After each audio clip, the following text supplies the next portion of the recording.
May regalo ako sa iyo. Ayan. Gusto ko gamitin mo, ha? Saan nyo naman binili? Siyempre. Dito lang. Maganda yan. Gold.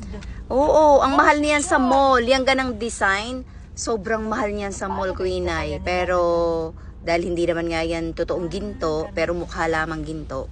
Mukha nga siyang ginto. Adiga, ang ganda niyan.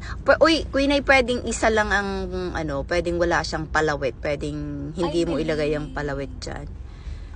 Pero mas maganda syempre ang may palawit. Ayan. Ari ang sinasabi ko, pwede ito, yan, nakaganto lang. Tanggal yung palawit yan. Oo, pero may palawit. Ayan, ganda niyan. In-order ko talaga yan para kay Queen Ay. Dahil in-order mo din ikaw para ay, meron ako. Iba lang ang design ng akin. Ano? Ang ibig sabihin nung Ang nagustuhan ko lamang baga maganda yung design yan. Tapos, itong suot ko, maganda rin yung design. Sabi ko, ay, yan, Rio, para sa iyo yan. Para may, ang ganda kaya ng may palawit-lawit. Yan. Tay. May kukunin lang ako. Cute. Ayan. Kaya naman order na kayo dyan sa Yellow Basket. Napakaganda niya. Sadya.